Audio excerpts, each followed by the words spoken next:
Today I'm going to show you my 3 favorite effects, starting with a brand new text effect, then a smooth eye glow, all the way to a super smooth roto brush transition. Let's go! For this first shattering text effect that you see on the screen right now, we're going to start with our text ready, and the first thing we want to do is add animations. You can choose any you want. In my case, I'm going to go for the fade up words and just drag that onto my text layer. Once that's done, we're now going to duplicate our layer by selecting it and then pressing Ctrl and D on our keyboard. We should have 2 identical text layers now, and very important, only for the top one, we're now gonna add a second effect. This one is called increased tracking, and same as with the fade up words, we're just gonna drag this onto the top text layer. Once it's on here, we're gonna press U, and as you can see, we have a total of 4 keyframes. The first 2 are for our fading up animation, and the second 2 in the bottom are for our increased tracking effect. Right now, the effect looks pretty bad because it's just fading the characters apart, and we wanna reverse that, so we're gonna go to the first keyframe right here and put this from 0 up to 10. Then go to the second keyframe right at the end and put it from 40 down to 0. Select both of the keyframes and open up the graph editor. Inside of here, we're gonna drag the top handle of our graph down like so, and the bottom one a bit towards the left. Now we can close the graph editor and start with the actual editing of this effect. First things first, for our bottom text layer, which is gonna be breaking apart in all of these pieces, we're gonna have to pre-compose this. So right click, go to pre-compose, select the bottom option, enable this check mark, and then press onto OK. This will make adding the effects a lot easier, and the first effect we wanna add is called fill, so search for fill and then drag it onto the pre-composition. In here, we want to make sure that we set the color from red to white so that there's a nice contrast between the first and the second text layer. Press on OK, and to actually now create the shattering effect, we're going to search for the effect called shatter. Also drag it on top of the layer with the pre-composition, and it's going to look all freaky. So the first thing we want to do, inside of the view, select just rendered. Then when we zoom in and play a bit ahead, you can see the text is breaking apart, but it looks hella goofy. And to make it look better, we're going to go inside of the shape section, and for the pattern, select glass. The repetitions we're going to put from 10 to 20, and the extrusion depth from 0.2 to 0.05. Next up, you can see it's still falling downwards, and we want it to evenly spread behind our first text layer. So we're also going to go inside of the physics and put the gravity from 3 down to 0. Now the last problem we have is that it's just exploding way too aggressively. So as you can see, the pieces are flying way too fast. And to fix this, we're going to go inside of the force number 1, put the strength from 5 down to 0.6, and also the radius from 0.4 up to 1. Now you can see there will be this even shatter effect behind our text layer, but it still looks like it's been made on goofy ass CapCut. So let's add our effects. We're gonna start with our top layer right here, and we want to search for the bevel alpha effect. Drag it on top and put the edge thickness from 2 down to 1. Next up, we're gonna search for CC light sweep. Drag it underneath the bevel alpha effect, and make sure you play around with the center until this white beam is in the middle of your text. Now that that's done, we're gonna put the shape from sharp to smooth, the edge thickness from 4 down to 0, and then lastly the width from 50 up to 100. Then we're going to search for the deep glow effect, and if you can't find this effect, make sure you have the deep glow plugin installed. We also want to drag this onto our text layer, and for the exposure, we're going to put it from 1 down to 0.2. Now very important, we're also going to add the drop shadow effect, so make sure you drag that underneath of deep glow, and we want to put the opacity from 50 up to 100%,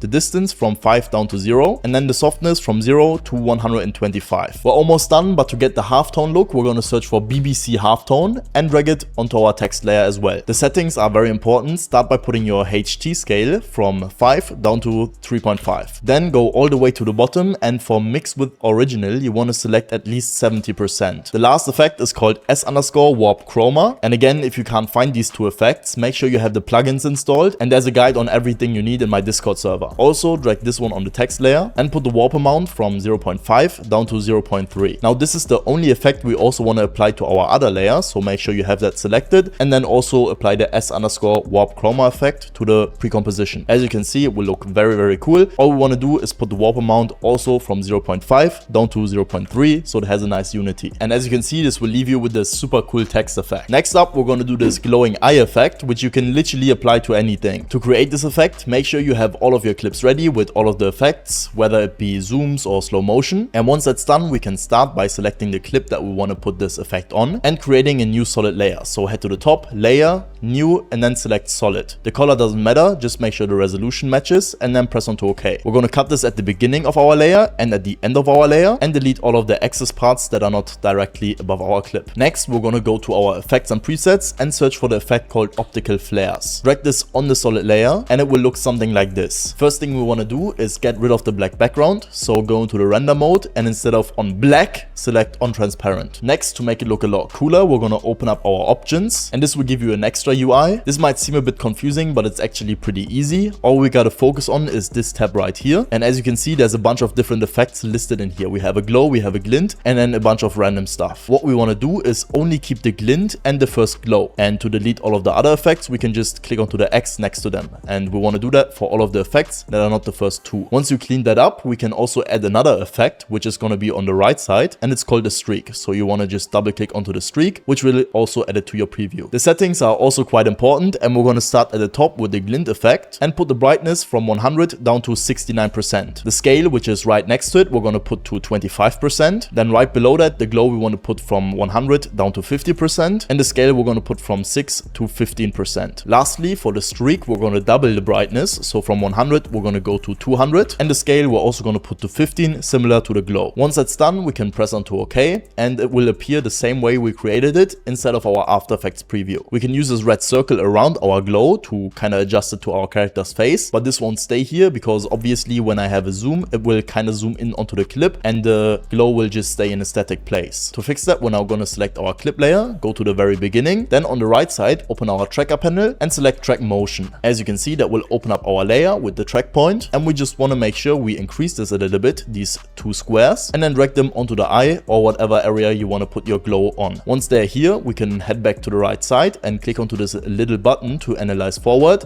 which will just automatically track the movement of our clip. Once that's done, it should look something like this. And now we have to tell After Effects which layer we want to apply our tracking to. So go to the right and select Edit Target. And inside of here, you want to make sure you select the same layer that you have your glow on. In my case, it's white solid number 3. So I'm going to select white solid number 3, press onto OK. And then lastly on Apply, make sure dimension X and Y is selected and press onto OK. This will automatically take us back to our After Effects main preview. And as you can see, the glow again moved out of center. So all we got to do now is select our glow layer and then use the position X and Y to move it back onto our character's face like this. And now when we play ahead from the beginning, you can see it perfectly aligns with the character's eye. And to make it appear in a cool way, we're going to use our optical flare setting, in which you can see we have multiple options. First of all, we can adjust the brightness, we can adjust the scale, and we can also adjust the color if you like. For the animation, we're going to use the scale. So start off at the beginning of your clip and then set a keyframe for the scale. Put it from 100 down to 0. Then press U on your keyboard to show the keyframe and move to the middle of your clip. Here we're going to put it to 100% so it fully appears. And then lastly, we're going to go to the end as well and put it back down to 0 so it also disappears again. Right now, this animation will look like it's been made on goofy ass CapCut. So we're also going to change the graph editor by selecting all of our keyframes, right clicking, go into Keyframe Assistant, and then clicking Easy Ease. Open the graph editor, and all we want to do here is select the top two graphs and just drag the handles all the way to the outside. So on the left one, all the way to the left, and on the right one, all the way to the right. Leave the bottom ones how they are, and then close the graph editor. Now when you play ahead, you should have this nice glowing eye animation. And if you want to take your editing skills to the next level, I already made an in-depth tutorial on these and a bunch of different effects in my school community. You also get free project files, free presets, and 3 weekly live calls with me directly.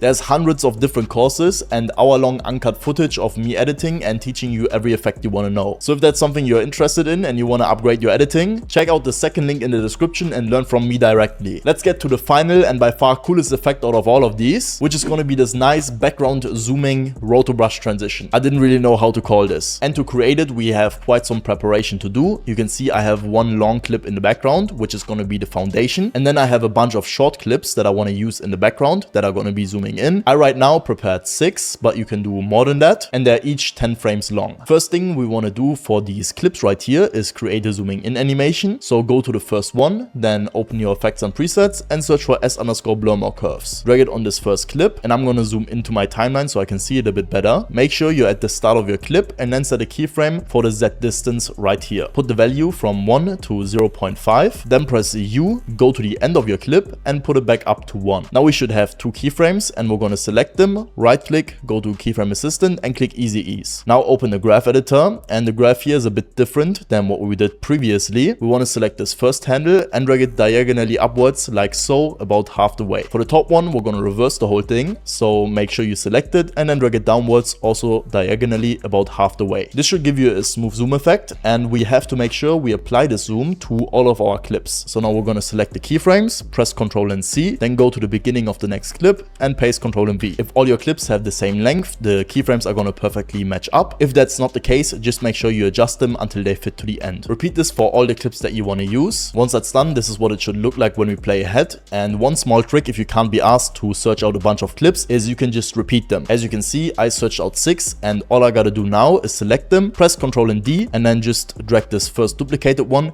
to align with the original first one right here, and that will just make it look like I have more clips than I actually prepared. The only thing that's important is that they actually perfectly line up. As you can see, there's a bit of overlapping, and we want to make sure that they perfectly align with each other like so. Now that we have all of our clips, I'm going to select all of them again and then pre-compose them into one pre-composition by right-clicking, pre-compose, select this bottom option, enable the check mark, and then press onto OK. There's one effect that we want to apply here, which is called CC Wait Time. Make sure you drag it onto the pre-composition with all of the clips, and then put the forward steps from 1 up to 3, and also the backward steps from 1 up to 3. What that will do is just make the blending together a bit smoother. And to now incorporate these clips behind our character, we're going to have to use roto brushing. To use it, we're going to go back to our original clip, which you can see right here, and duplicate it once by pressing Ctrl and D. Now just make sure that you drag this layer, you just duplicate it to the very top, so that your clips, which we just added the zooming in animations to, are in the middle of the other two clips. Then move your time indicator to the start of your clip, and from the top select this little CapCut editor with the brush next to it, and double click onto the top layer we just duplicated. That will give you a bigger preview of it. And what we want to do now is tell After Effects which areas we want to have it remove and which ones should be kept. Doing that is pretty simple. You can see this green circle we have, and we can use this to left click and then draw over the areas we want to keep selected, which in my case is going to be the character. And as you can see, After Effects will make an automatic selection. Right now it's not 100% accurate because you can see it's quite dark on this side, which makes it a bit harder to analyze. So to fix that, I'm now going to hold my Alt key, which will turn this brush red, and then we can hover over the edges we don't want to have selected. And as you can see, it will snap into place here. And you just want to continue doing this until you perfectly outline your character with this pink border. As you can see, this looks fine now, and I'm going to do the head as well. And you do want to make sure that all of the areas are selected. The more effort you put into perfectly aligning it, the better the end result will look. And as you can see, I now basically have all of it selected. And next up, I'm going to click on freeze, which will lock all of the frames in place. Once that's done, we can go back to our composition, our main preview, and you can see the background is completely gone. You might get some edges that are a bit rough, as you can see around his sleeve. And to fix that, what I like to do is just go into the settings and under roto brush, put the feather from 5 up to 15, which will make it a bit smoother. It already looks pretty cool when you play ahead because there's the zooming animation in the background. To make it look even better, we're now going to select the middle clip, which has all of the small clips inside, and head to the top to select this rectangle tool. Now I'm going to zoom out and just create a big rectangle towards the middle of my screen. So I want to make sure roughly at the middle of my preview, the clip is being cut in half. As you can see, we created a big mask, and then we can press F on our keyboard. And for the mask feather, put that from 0 up to 150. That will just make the transition in between of the mask a lot smoother because it's kind of fading out. Then I'm going to go to the top, click on layer, new, and select adjustment layer. I'm going to cut this to the duration of my clip. As you can see here, it's over, so that's where I'm going to cut it. And then I'm going to go to effects and presets to search for BBC cross glitch. Drag it onto the adjustment layer and put the glitch intensity from 50 down to 10. Now the last and by far most important step is going to be adding a good color correction, because as you can see, it will give you a lot more aura and just look way better. And if you would like to get my exact color correction I use to make my edits look the best as possible and go super viral, make sure you check the first link in the description because there's still a huge sale going on, like actually massive. You can get my color corrections, text effects, and editing bundles for up to 70% cheaper. It's a limited time offer, so don't miss out. First link in the description. This is what the final transition looks like. It's an absolute banger if you ask me. And if this video helped you, make sure you like and subscribe. It would really make my day. Let me know in the comments which tutorial you want to see next. Thank you for watching, and I'll see you next time.